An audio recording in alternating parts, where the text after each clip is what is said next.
Uh-oh. Alright, there's the 8530. She's next on the getting a bath deal. This is the older Krone, the original one that I bought, a 2015 model. Somebody took my panel off of there. These things are filthy. They're just filthy, dirty pigs. And that's just the long and the short of it. But I will talk about it a little bit and what works and what doesn't work on these balers, and what needs to be replaced, and expensive parts that these things do have. And yes, these balers do have some expensive parts, and I'm going to talk about that because I don't want to be criticized for being a Krone fanboy without saying the things that annoy me about these balers. With a baler that is high capacity like this, it also comes with a maintenance cost that may be a little bit more for some people to stomach than others. Now, with the New Hollands, and I can talk about the New Hollands, and I can even talk about the Heston a little bit, maintenance cost on those is relatively low. I want to say low. I can't say that. It breaks all the time, okay? So it's low when you go over it, but throughout the course of the year, it's expensive. All right, so maybe you understand that a little bit. Maybe I'll just put you here and I'll talk while I'm doing that. So, yeah, because I'm standing here at this Krone baler. So anyway, like the New Holland, I have a lot of experience with New Holland balers. I will never buy another one again. And if you've got one, don't think I'm just being a douchebag. I've owned, how many of those? I owned a New Holland 2000. I owned a BB960, a BB960A, a BB9080, a BB340, and a BB340 crop cutter. So I've had 6 New Holland balers. I have had 2 Hestons. I've ran a John Deere and I've ran Hestons. All right. Never really cared for the Heston as much as I liked the Krone. The John Deere, I would have bought the John Deere if the header was bigger, and I had not tried the Krone. But anyway, all right, so throughout the course of the year with the New Holland baler, there's a lot of upkeep that has to happen, whether it's chains, whether it's bearings in the pickup. Every 9,000 bales, you have to completely tear the pickup apart and replace the center shaft because they drive from one side. I replaced them on every single baler that I owned. All 6 of those balers. The BB960A, I did 4 of them. 4 of them in the time that I owned that baler. The first one was at 9,000 bales. I replaced it. Oh my God, it was just a fucking nightmare. So anyway, and that shaft was expensive, and the time that it took, it's a 2-day job. Tear it apart one day, wait for parts, get all that shit together, put it all back together. So by the time it's done, it's like 3 days of bullshit. You had because it was a cam bearing, you had to replace cam follower bearings, and you had to replace all the little bearings that hold the tine bars, and that was just very expensive to maintain throughout the course of the year. Now, with the Krone, unless you run into something, the only thing that you really need to worry about on the Krone is pickup tines. Yes, pickup tines. You will go through those quite quickly if you don't have the header set up properly. Like right now, I don't know why that thing is so god-awful low. I'm going to have to see if someone has messed with that. The wheels are only there. The wheels are only there for going over groundhog holes and obstructions. They never run on the ground. These things are suspended over the crop. They don't ride on the ground. So the wheels are only there for whatever the protection to jump over top of stuff, and like if you get into a berm or something and it cocks this way or this way, it will raise it up and keep it pretty well level. And it looks like it's really low and that's why it looks so low. It looks super low is because the roller wind guard here is so low. They released it to clean stuff out. The most expensive part of this baler is the VFS, the variable fill system, or variable flow system, variable fill system, the VFS. VFS is the Hume reel pre-charge and stuffer mechanism that's in here. it is complicated. It is not simple. And complicated and not simple means expensive. So when you have to replace parts on that thing, and I'm going to show you a $2,000 box with only a few parts in it. That is really the biggest thing with this baler. Now, it runs all year long without any problems. I did have some problems with the power takeoff shaft, but that's not Krone. That is a Bendoli Pavesi, and they are undersized for this baler, in my opinion. I think they could come up with a better one or a heavier one, and it would work better. But this one here, keep it greased. I don't know why they bend, honestly. I really don't, but it's a little ball on the end of the CV that goes into that grease plate. That thing will bend and cause a wicked shimmy. But I think we've got it under control, so I'm not even worried about that. But that power takeoff shaft is $5,000. And it's the same on any of the balers that have that style CV joint part.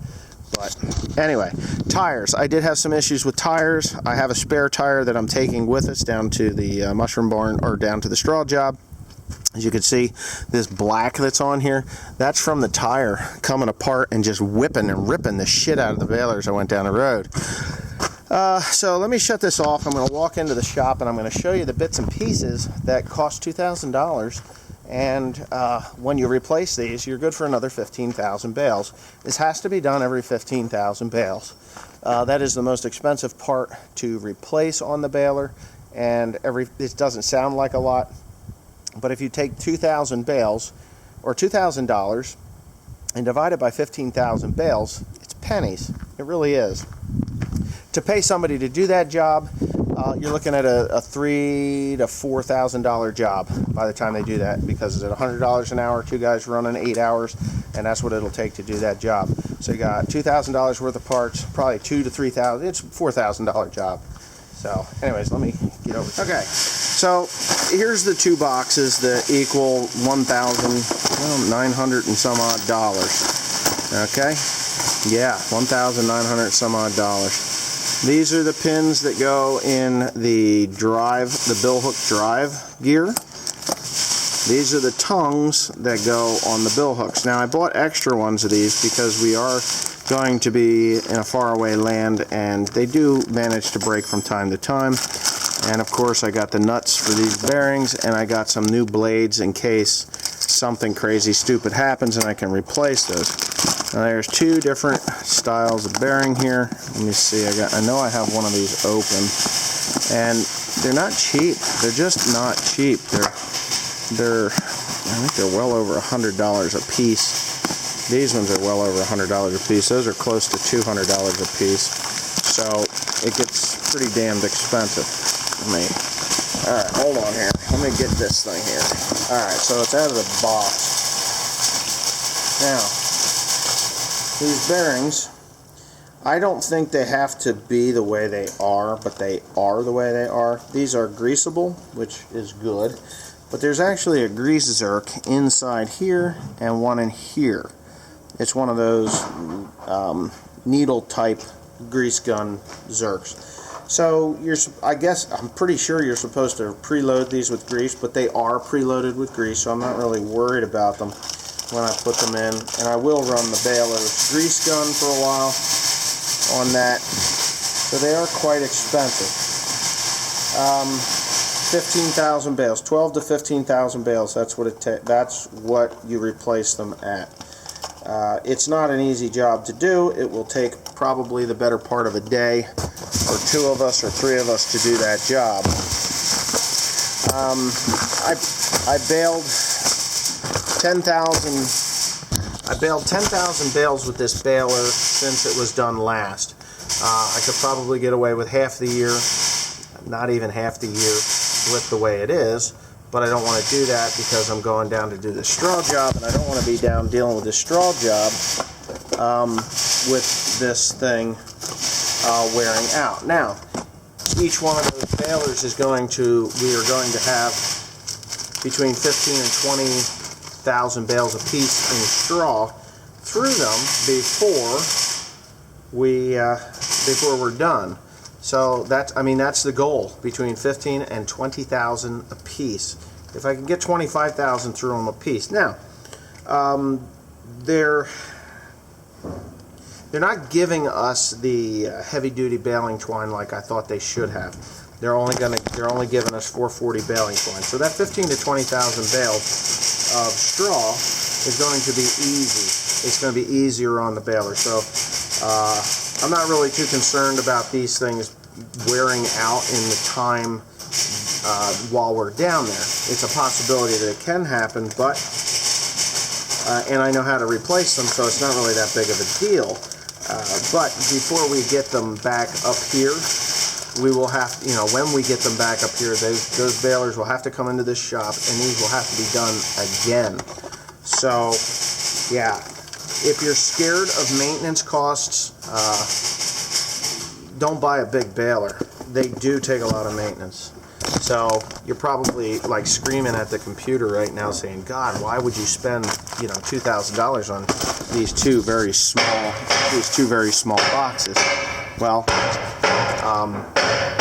those are very important. Those are the most expensive parts that go into that baler on the maintenance side. Now, I'm going to move over to the next box, and you're going to see the nice little words AGCO on here. There's $2,000 here. $1,900. This is a little over $1,900. This was like $1,800 and some odd dollars for here.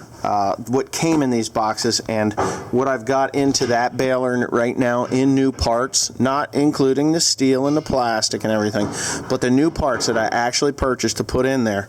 There is like $4,000 worth of new parts in that baler. So $4,000 in new parts in that baler. I'm going to show you the number of bales that are on it. Right there. I hooked the computer up and there's 9,570 bales, or 9,570 4 bales on the baler. And I just put $4,000 into this old baler in new parts. Now the steel and the time that it's taken to do it, the steel I think was $700, and the time that's taken has been a week and a half. So there you go. There you go.